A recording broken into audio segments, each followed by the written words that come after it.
80-90 के दशक में देश में एक उपन्यास बहुत चर्चित हुआ था, नाम था वर्दी वाला गुंडा। अब 40 साल बाद मुंबई पुलिस के एक एपीआई ने उस उपन्यास की याद फिर से ताज़ा कर दी है। आरोप है कि एपीआई सचिन वजे ने देश के सबसे बड़े उद्योगपति मुकेश अंबानी के घर एंटीलिया के पास आतंकी साजिश की झूठी कहानी रची। बहरहाल सचिन वजे तो अब जेल में है, लेकिन उसके इस कारनामे से राज्य की महाविकास आघाड़ी संकट में आ गई है। मुंबई पुलिस का एक अदना एपीआई, लेकिन कारनामा ऐसा कि पुलिस आयुक्त परमवीर सिंह की कुर्सी चली गई। गृह मंत्री अनिल देशमुख आरोपों के घेरे में हैं और मुख्यमंत्री उद्धव ठाकरे को जवाब देते नहीं बन रहा है। एपीआई का नाम है सचिन वजे।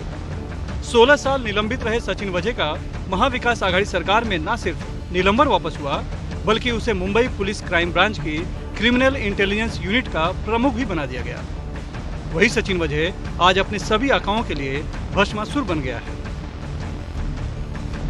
25 फरवरी की दोपहर मुकेश अंबानी की बिल्डिंग एंटीलिया से थोड़ी दूर पर जब ये स्कॉर्पियो कार संदिग्ध हालत में मिली और उसमें जिलेटिन की 20 छड़ें और धमकी भरा पत्र मिला, तो लगा कि ये कोई बड़ी आतंकी साजिश है और निशाने पर देश के सबसे बड़े उद्योगपति मुकेश अंबानी है।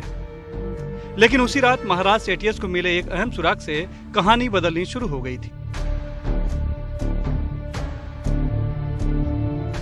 एंटीलिया के पास पार्क स्कॉर्पियो से जिलेटिन की छड़ें मिली थी, मतलब विस्फोटक। कायदे से इसकी जांच महाराष्ट्र एटीएस को देनी चाहिए थी, लेकिन जांच मुंबई पुलिस की सीआईओ को दी गई, जो अपने आप में हैरान करने वाला आदेश था। लेकिन मामला चूंकि आतंकी साजिश का था, इसलिए एटीएस कैसे चुप बैठ सकती थी।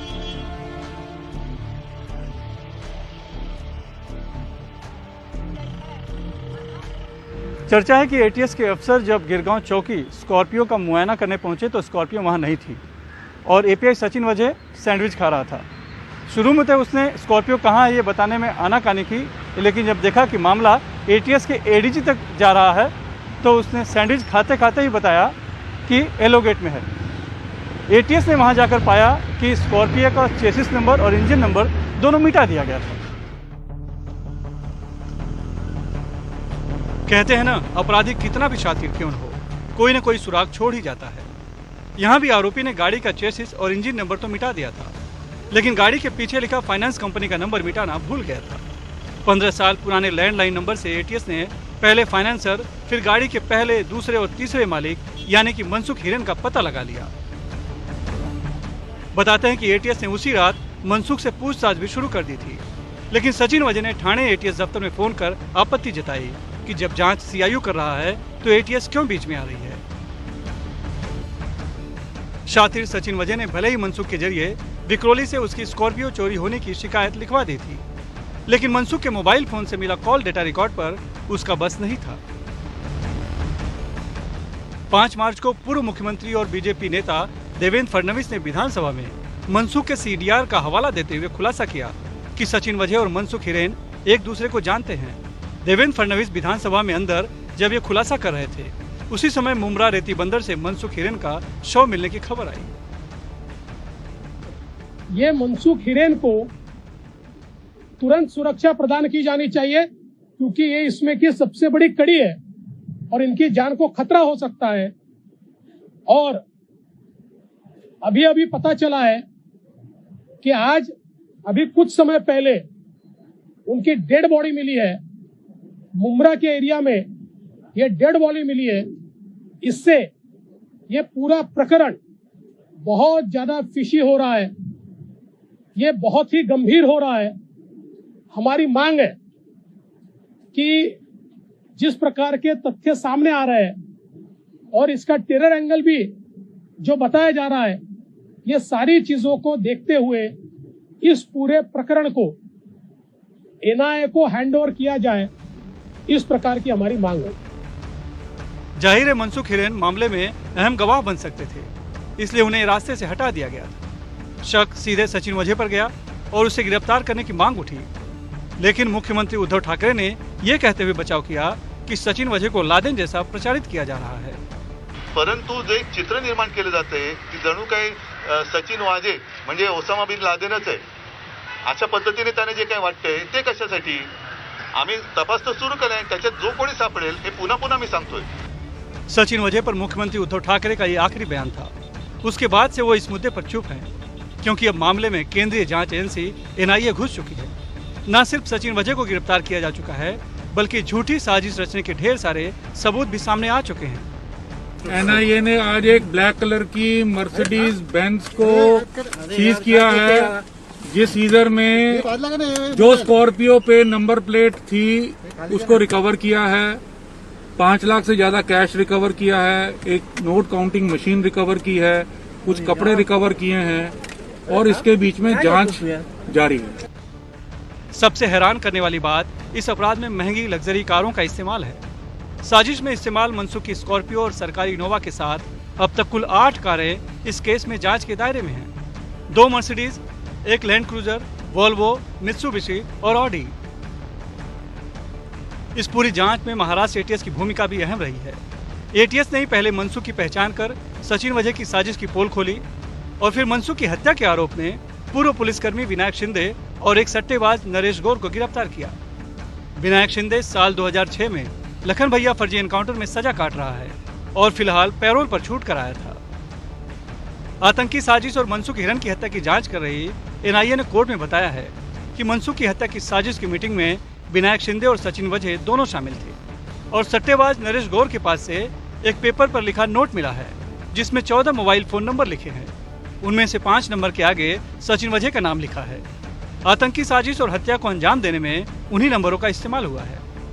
NIA को शक है कि मनसूख की हत्या में कुछ और लोग शामिल हो सकते हैं। जांच एजेंसी के हाथ 17 फरवरी का एक ऐसा अहम CCTV फुटेज भी लगा है, जिसमें फोर्ट में रात 8:25 पर मनसूख हिरन सिग्नल पर रुकी एक कार में बैठते दिख रहे हैं। एजेंसी की माने तो लग्जरी कार खुद सचिन वजह चला रहा था और मनसूख ने कार में बैठकर वजह को स्कॉर्पियो की चाबी सौंपी थी और दूसरे दिन खुद विक्रोली पुलिस थाने जाकर स्कॉर्पियो चोरी की झूठी कहानी बनाई थी। जांच एजेंसी NIA के हाथ इस तरह के दर्जनों CCTV फुटेज के साथ मीठी नदी से मिला उसका खुद का लैपटॉप और प्रिंटर भी लगा है, जिसे उसने अपनी पोल खुलते देख सबूत मिटाने के लिए नदी में फेंक दिया था। जांच में पता चला कि वजह ने उसी प्रिंटर से मुकेश अंबानी को धमकी भरा पत्र प्रिंट किया था। NIA ने सीन रिक्रिएशन कर 24 फरवरी की रात PPE किट पहने स्कॉर्पियो के पास जाते दिख रहे शख्स की पहचान भी सचिन वजह के तौर पर की है। अभी तक मिले सबूतों और गवाहों से ये पता चल रहा है कि API सचिन वजह ने एंटीलिया के पास झूठी आतंकी साजिश की कहानी बनाई, अपने दोस्त मनसूख को उसमें शामिल कर उसके स्कॉर्पियो का इस्तेमाल किया, लेकिन जब राज खुलता देखा तब विनायक शिंदे के जरिए उसकी हत्या करवा दी और फिर खुदकुशी दिखाने की नाकाम कोशिश की। यहाँ तक तो कहानी साफ है, लेकिन जो सबसे बड़ा सवाल है वो ये कि सचिन वजह ने ये क्यों और किसके कहने पर किया।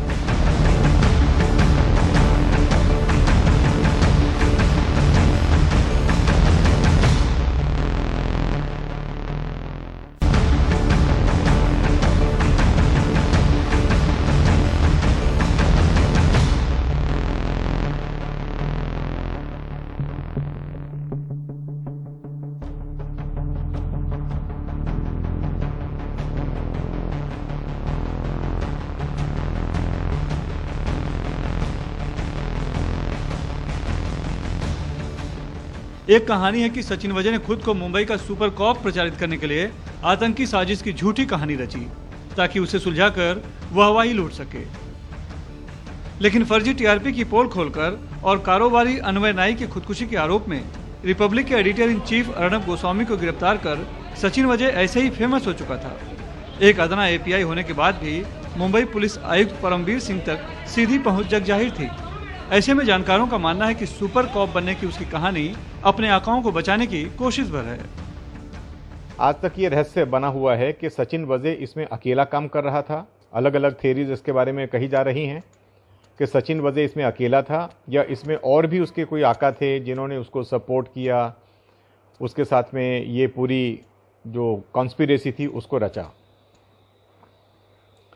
मेरा 33-34 साल का पुलिस डिपार्टमेंट का अनुभव ये कहता है कि सचिन वजह ने जो इस केस में गलतियां की वो गलतियां इसी ओवर कॉन्फिडेंस से जन्मी कि उसका कोई कुछ नहीं बिगाड़ सकता। वो इन्वेस्टिगेशन को चाहे जिस तरह से घुमा सकता है, मोड़ सकता है और जो रुख देना चाहे दे सकता है। उसको ये भी मालूम था कि इस केस की इन्वेस्टिगेशन भी उसके पास आने वाली है। 49 साल का सचिन वजह शुरू से ही विवादों में रहा है। 2002 में घाटकोपर ब्लास्ट के आरोपी ख्वाजा यूनिस की हत्या के आरोप में जेल जा चुका है और 16 साल निलंबित भी रहा है। इंजीनियर था बच्चा, तालीम याफ्ता बच्चा था, उसको कस्टडी में इतना मार दिया कस्टडी में उसकी मौत हो गई और डिक्लेयर करा दिया कि ख्वाजा यूनुस फरार हो गया। तो मैं ये सचिन वाजे, फिर उसकी लाश को क्या करे वो लोगों ने, सचिन वाजे जितने भी पुलिस वाले थे या ऑफिसर जितने भी लोगों ने साथ दिए उसको, लाश को उसके जला दिए और जला के हमारे को उसकी लाश नहीं दी। ये कौन सा इंसाफ है। निलंबित रहते हुए 2008 में सचिन वजह शिवसेना में शामिल हो गया था। शिवसेना पर ही वजह को फिर से सेवा में लाने का आरोप है। खुद को एनकाउंटर स्पेशलिस्ट कहलाने वाले सचिन वजह ने अपनी पहचान साइबर सिक्योरिटी एक्सपर्ट के तौर पर भी बना रखी थी, लेकिन जिस तरह से उसकी बनाई झूठी आतंकी साजिश की कहानी तार तार हो रही है, उससे उसकी काबिलियत भी सवालों में है। लेकिन मामला अब सचिन वजह का नहीं रह गया। इस मामले में पहले मुंबई के पुलिस कमिश्नर रहे परमवीर सिंह का तबादला हुआ और उसके बाद परमवीर सिंह ने गृह मंत्री अनिल देशमुख पर महीने में 100 करोड़ की वसूली के लिए मजबूर करने के गंभीर आरोप लगाए। वो इसको लेकर पहले सुप्रीम कोर्ट और फिर बॉम्बे हाई कोर्ट भी पहुंच गए। इस बीच अनिल देशमुख पर आरोपों की जांच के लिए सरकार ने retired justice Kailash Chandiwal committee बिठा दी है। हालांकि बीजेपी इसकी निष्पक्षता पर सवाल खड़े कर रही है, लेकिन इन सब के बीच कई सवाल हैं जिनके जवाब अब तक मिलने बाकी हैं। पहला सवाल तो यही है कि आखिर सचिन वजह ने मुकेश अंबानी के घर के बाहर जिलेटिन से भरी स्कॉर्पियो कार क्यों खड़ी की, इससे उसका क्या मकसद सध रहा था। दूसरा सवाल कि क्या उसके पीछे किसी और का हाथ था। तीसरा सवाल कि क्या इस मामले में कोई नेता भी शामिल है। इन सब सवालों के जवाब जब तक साफ साफ नहीं मिलते तब तक मुंबई पुलिस और महाराष्ट्र सरकार पर सवाल खड़े होते रहेंगे। मुंबई से कैमरामैन संजय मंडल के साथ सुनील सिंह, NDTV इंडिया।